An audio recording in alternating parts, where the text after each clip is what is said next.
안녕하세요. 1월 3일 월요일 아침 말씀 묵상입니다.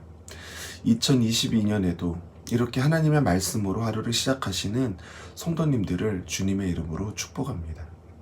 올해도 하나님의 말씀 가운데 위로를 받으시고 힘 얻어가시기를 바라며 함께 말씀 보시겠습니다. 오늘 우리에게 주신 하나님의 말씀은 요한복음 1장 18절에서 29절 말씀입니다. 제가 읽어드리겠습니다.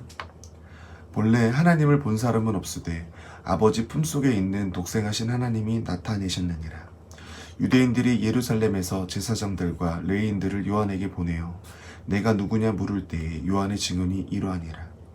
요한이 드러내어 말하고 숨기지 아니하니 드러내어 하는 말이 나는 그리스도가 아니라 한데 또 묻되 그러면 누구냐 내가 엘리야냐 이르되 나는 아니라 또 묻되 내가 그 선지자냐 대답하되 아니라 또 말하되 누구냐 우리를 보낸 이들에게 대답하게 하라. 너는 내게 대하여 무엇이라 하느냐 이르되 나는 선지자 이사야의 말과 같이 주의 길을 곧게 하려고 광야에서 외치는 자의 소리로다 하니라. 그들은 바리새인들이 보낸 자라. 또 물어 이르되 내가 만일 그리스도도 아니요 엘리야도 아니요 그 선지자도 아닐진데 어찌하여 세례를 베푸느냐. 요한이 대답하되 나는 물로 세례를 베풀거니와 너희 가운데 너희가 알지 못하는 한 사람이 섰으니 곧 내 뒤에 오시는 그이라. 나는 그의 신발끈을 풀기도 감당하지 못하겠노라 하더라.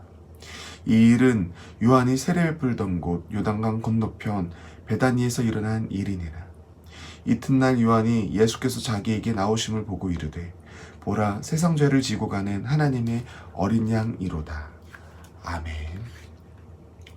오늘 함께 읽으신 본문은 광야에서 세례를 주고 있는 요한에게 유대인들이 당신이 누구냐고 물어보는 이야기로 시작하고 있습니다. 당신이 누구냐는 사람들의 물음에 요한은 20절에 나는 그리스도가 아니라 라고 답을 하는 걸 보면 유대인들이 먼저 그리스도인지 물어봤나 봅니다.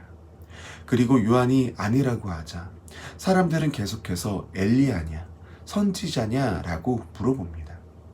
요한이 광야에서 외치는 소리와 그 소리를 듣고 찾아오는 사람들에게 세례를 주는 그 모습을 보고 사람들은 그가 뭔가 영적으로 뛰어난 사람이라고 생각해서 그런 것 같습니다. 왜냐하면 당시에 유대인들은 하나님의 특별한 도움이 필요했기 때문입니다.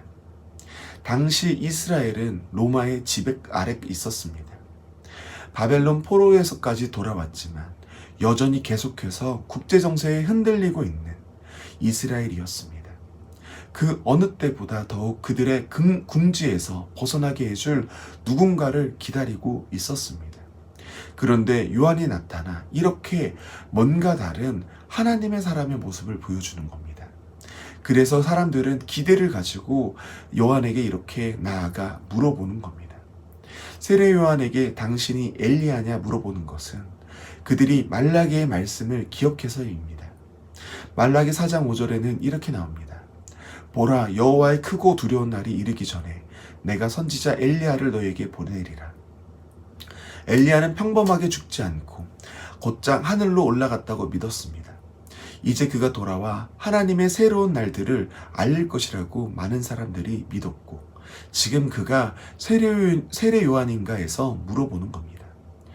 또 세례 요한에게 그 선지자냐라고 물어보는 것은 신명기 18장 15절에 나오는 내 하나님 여호와께서 너희 가운데 내 형제 중에서 너를 위하여 나와 같은 선지자 하나를 일으키시리니 너희는 그의 말을 들을지니라.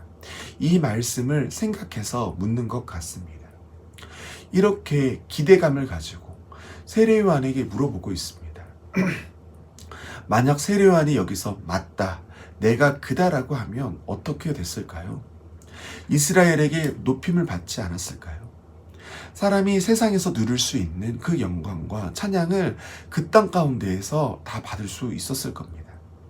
하지만 세례 요한은 그 어떤 높임을 받는 자리에도 그들에게 내가 그다라고 답하지 않습니다. 오직 요한의 대답은 자기 자신은 지금 뒤에 오시는 분을 위해 사람을 준비시키고 있다는 겁니다. 그저 영광된 분이 오시는 길을 준비하는 사람이라고 하는 겁니다. 그리고 계속해서 스스로를 낮추는데 나는 그의 신발끈을 풀기도 감당하지 못하겠노라 라고 고백합니다. 얼마나 낮아진 모습입니까? 당시에 신발끈을 풀어주는 일은 주로 노비가 했습니다. 그렇다면 자기 자신은 예수 그리스도를 준비하지만 그에 비하면 노비보다도 못한 존재라고 이야기하는 겁니다. 세례 요한은 이렇게 이 땅에 와서 예수 그리스도를 드러내는 소리의 삶을 살았습니다. 소리는 어떤 역할을 하나요? 사람들에게 알리는 역할을 합니다. 응급차나 119 차량이 소리를 내며 지나가면 그 소리를 듣고 사람들은 길을 비켜줍니다.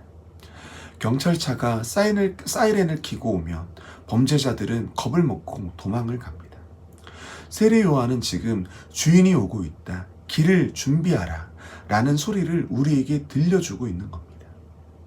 이렇게 자기 인생의 전부를 통해서 예수님을 드러내고 소개하는 세례 요한이기 때문에 아마 마태복음 11장 11절에 나오는 것처럼 그런 예수님의 칭찬을 받은 것 같습니다. 예수님께서는 마태복음 11장 11절에 이렇게 세례 요한을 평가했습니다. 내가 진실로 너희에게 말하노니 여자가 낳은 자 중에 세례 요한보다 큰 이가 일어남이 없도다. 그러나 천국에서는 극히 작은 자라도 그보다 크니라. 이렇게 예수님께 칭찬을 받은 것을 보면 우리도 세례 요한처럼 이렇게 예수님을 세상에 드러내고 찬양하는 아름다운 소리여야 하지 않을까 생각합니다. 우리 그리스도인의 삶은 하나님께서 책임지시니 우리는 그 하나님을 의지하며 세상에 빛으로 오신 예수님을 들려주시는 아름다운 소리가 되심으로 주님께 세례 요한같이 칭찬받으시는 우리 성도님들이 되시기를 바라며 오늘 말씀을 마치도록 하겠습니다. 함께 기도하시겠습니다. 사랑의 주님, 감사합니다. 이렇게 2022년 첫 새벽 예배에 우리의 걸음을 인도해 주셔서 감사합니다. 저희들 올 한 해도 하나님의 말씀에 날마다 귀 기울이게 하시고 그 말씀을 붙잡고 의지하면서 힘있게 그리스도인의 삶을 살 수 있도록 도와주시옵소서. 오늘 말씀처럼 우리를 보내신 곳에 예수 그리스도를 드러내는 소리로서 살게 하시고 우리를 통해 세상 사람들이 예수님의 빛을 보고 하나님께 나아오는 놀라운 역사를 우리로 경험하게 주님 도와주시옵소서. 하나님의 사람으로 하나님의 영광을 위해 사는 것을 우리의 가장 큰 기쁨으로 삼게 하시고 그 기쁨이 충만한 오늘 하루가 그리고 올 2020년이 될 수 있도록 도와주시옵소서. 지금까지처럼 앞으로의 길도 우리와 동행하셔서 위로해 주시는 주님 한 분만을 저희들 의지하오며 이 모든 기도 예수님의 이름으로 기도 올려 드립니다. 아멘.